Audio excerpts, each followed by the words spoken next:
Aujourd'hui, je reçois Mohamed Ixi, président de l'association Avec à Nancy. Bonjour Mohamed Ixi. Bonjour. Alors votre association Avec, c'est l'association d'éducation populaire pour l'égalité des chances à Vendeuvre, les Nancy, à côté de Nancy. Vous aidez les jeunes en difficulté à s'insérer dans la société.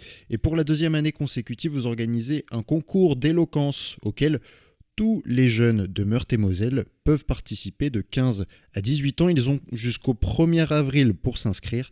Seulement 10 jeunes seront retenus pour participer à la finale en mai devant un jury composé d'élus, de journalistes, d'avocats. Vous les ménagez pas, ces jeunes, Mohamed Ixi? Au contraire, donc c'est vraiment, on a eu cette idée-là, donc de préparer ce concours, parce que on a des concours vraiment par rapport à mon expérience associative, citoyenne et aussi dans l'éducation. Donc j'ai constaté que il faut ouvrir pas seulement toujours les concours d'éloquence enfermés dans les établissements ou bien entre les établissements. Donc on a vraiment on a la chance d'être une association d'éducation populaire avec cette expérience qui travaille toujours sur le terrain de proximité.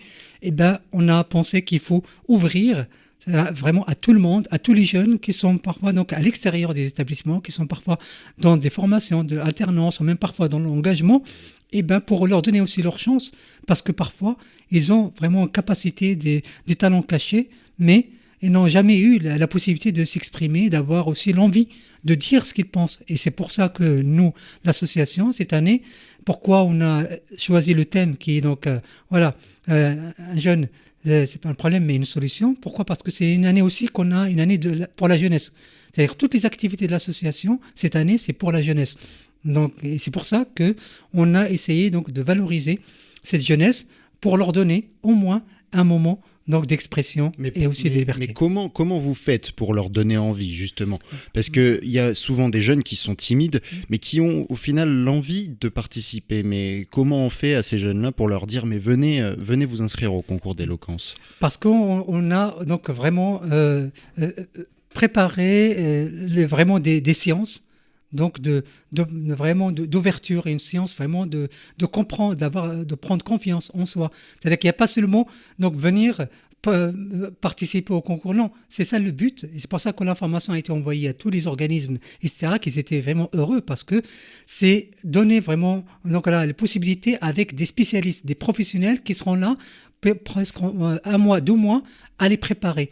À ceux qui veulent vraiment participer à son concours et préparent seulement un texte, ce qu'ils pensent. Et nous, c'est par rapport à ça qu'on va vraiment leur donner la chance de comprendre, de s'ouvrir à eux-mêmes et surtout d'ouvrir leurs talents. Mais alors justement, comment ça va se passer ce concours d'éloquence? À quoi ça ressemble concrètement?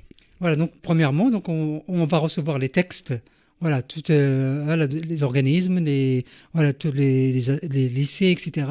Et à partir de là, les textes des lycéens. Des lycéens, des jeunes.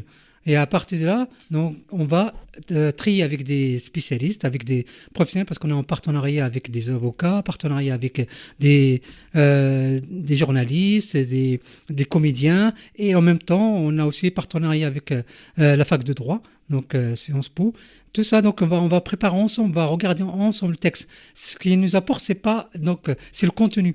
La personne, comment il pense et de quelle façon il a essayé de présenter ce thème-là. Et à partir de là, ces personnes-là, ils vont être invités à des séances pour les préparer à ce concours, à la journée finale.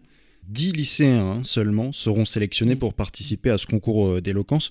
D'abord, combien pour l'instant vous avez reçu de candidatures et comment vous faites pour les sélectionner ? On a reçu pour l'instant une dizaine de textes et on attend encore jusqu'à début avril pour avoir d'autres textes. Et il y en a pas mal qui nous contactent pour voir comment ils peuvent préparer, ce qu'ils peuvent aussi aider. On leur a dit il n'y a pas de problème. Surtout ceux qui sont en difficulté, ils sont aussi dans des écoles de deuxième chance. Et à partir de là, on va, par rapport à ce texte-là, on va leur montrer vraiment comme on a fait l'année dernière. C'est-à-dire qu'on a eu aussi des jeunes qui venaient des quartiers prioritaires. L'année dernière, c'était pour les quartiers prioritaires. Donc on a eu beaucoup de jeunes qui venaient des lycées professionnels, qui venaient aussi des organismes d'éducation populaire. Et quand on discute avec eux, on a essayé de leur montrer l'intérêt, le but. voilà, de cette rencontre. En plus, c'est une chance pour eux aussi de valoriser aussi leur statut au niveau donc d'entretien qu'ils vont avoir, ou parfois même quand ils vont déposer leur dossier dans d'autres domaines, voilà, pour leur CV. Et ça l'a vraiment touché. La majorité, ils étaient touchés par rapport à ça, que pour une fois qu'ils avaient une chance là, qu'en plus, on leur donne la chance de préparer donc le déroulement donc de les séances, comment au niveau d'organisation, au niveau aussi donc de comprendre ses capacités, de sortir ses talents, et en même temps donc valoriser la parole et l'oral surtout. Mais Donc, combien de temps ils doivent tenir sur scène? Parce que c'est un concours qui se passe sur scène. 10 minutes. 10 minutes sur scène pour chaque lycéen. 10 minutes, mais ça c'est le maximum. Mais ils peuvent avoir 5 minutes. C'est pour ça la liberté, pour qu'on ne limite pas au niveau donc, de réaction. Parce qu'il y en a qui le font sous forme de spectacle, il y en a qui le font sous forme de texte, au niveau de... Voilà, il y a le choix. C'est-à-dire, c'est pas une obligation seulement de citer un texte. C'est vraiment donc d'avoir la liberté de réagir par rapport à ce thème-là avec sa façon. Qu'est-ce que ça leur apporte? Vous en parliez tout à l'heure. Ça leur apporte au final d'avoir aussi des compétences nouvelles à l'oral, une certaine aisance. Est-ce que l'objectif, c'est de les aider à s'exprimer à l'oral et au final de les aider à entrer dans le monde du travail pour qu'ils soient meilleurs en entretien d'embauche? C'est plus surtout... souvent, c'est des jeunes qui n'ont pas jamais eu cette expérience-là, ou parfois ils ont toujours la peur, parce que tant qu'on ne les rassure pas, tant qu'ils ne sont pas en face d'eux, des personnes qui ont l'habitude, voilà, de travailler avec des jeunes, qui ont l'habitude aussi de les aider pour s'ouvrir, les aider aussi pour comprendre voilà, leurs défauts, aussi les qualités qu'ils possèdent.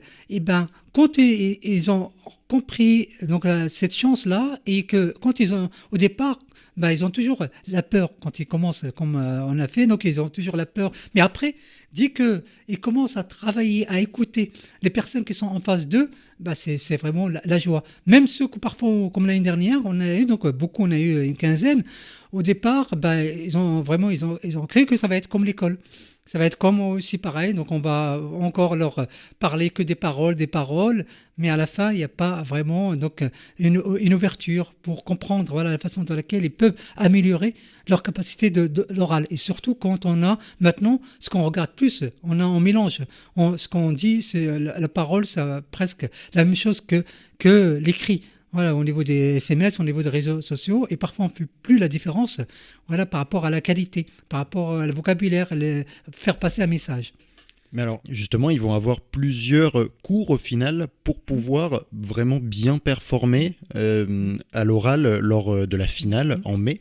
Ça va leur faire une première expérience. Est-ce que l'année dernière, lors du premier concours d'éloquence, les élèves sont ressortis vraiment grandis de cette expérience? Et il y en a même qui voulaient encore, ils nous ont contactés, ils voulaient participer, et il y en a même ils ont demandé l'attestation parce que c'est la première fois qu'ils ont demandé pour faire des entretiens, pour même aller faire des stages, des formations, ils nous ont demandé d'avoir l'attestation de leur présence, qu'ils ont participé au concours et que pour eux ça a laissé vraiment des traces.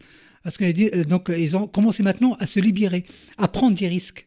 Alors qu'avant, ils n'avaient pas cette possibilité. La première fois, en plus, la majorité, qui ont participé déjà l'année dernière, la première fois qu'ils étaient en face d'un public, des jurés aussi, c'est pas n'importe quel jury, voilà, qui venaient partout. Donc c'était des représentants de la région, de département, de l'université, tous, des journalistes, etc.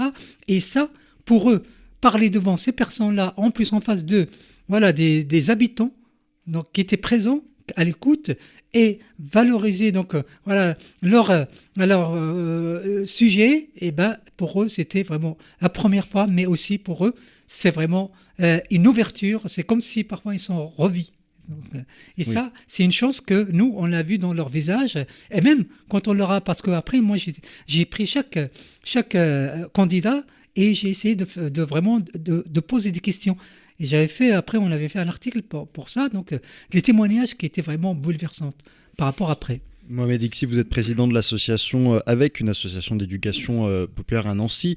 Est-ce qu'au final, dans une période de crise où le chômage est très présent en France, en quoi il est important de pouvoir donner l'opportunité aux jeunes de se former, d'avoir toutes les cordes à leur arc pour rentrer dans le monde du travail? Parce qu'on est maintenant, surtout, on est dans un monde où on oublie, voilà, donc par rapport à d'autres domaines dans lesquels on peut parfois se valoriser pour avoir une place dans la société. Malheureusement, c'est qu'avec les réseaux sociaux, avec tellement la fermeture, l'isolement et le Covid, ça a accentué encore plus cet isolement pour certaines jeunesses qui ont vraiment perdu la capacité donc de réagir et surtout, voilà, donc ils ont perdu aussi l'envie de faire quelque chose. Et à partir de là, nous, donc on a pensé qu'il faut déjà commencer par donc leur faire sortir leurs sentiments, libérer voilà leur souffrance. Et cette souffrance-là, c'est avec ça qu'on va les aider pour prendre confiance en eux et en même temps, voilà, savoir qu'ils ont la capacité, qu'il faut seulement faire un effort et après, il y a toujours des résultats. Bon, et à part de l'expérience, qu'est-ce qu'ils ont à gagner à la fin, ces jeunes? Ils vont gagner vraiment des cadeaux, des vrais cadeaux, donc des trophées, plus des cadeaux que ça va aller, donc suivant donc les partenaires que chaque année, donc ils veulent donc apporter par rapport à ce concours. Et comme ils disent, c'est le cadeau qui était vraiment pour eux la valorisation, mais surtout donc c'est de participer et surtout d'avoir aller jusqu'au bout et s'exprimer devant les autres. Et pour eux, c'était le meilleur cadeau qu'ils ont eu. C'était quoi la date butoir pour s'inscrire? Donc, comme on l'a dit, donc, c'est jusqu'au début avril. Très bien. Merci Mohamed Ixi, président de l'association AVEC, d'être venu dans Midi Lorraine pour nous parler du deuxième concours d'éloquence à Nancy que vous organisez pour tous les lycéens et tous les jeunes meurthe-et-mosellans de 15 à 18 ans. Et oui, on le rappelle, la fin des inscriptions, c'est le 1er avril. Merci à vous. Merci beaucoup aussi. Et très bonne journée à vous. Votre accueil. Merci beaucoup.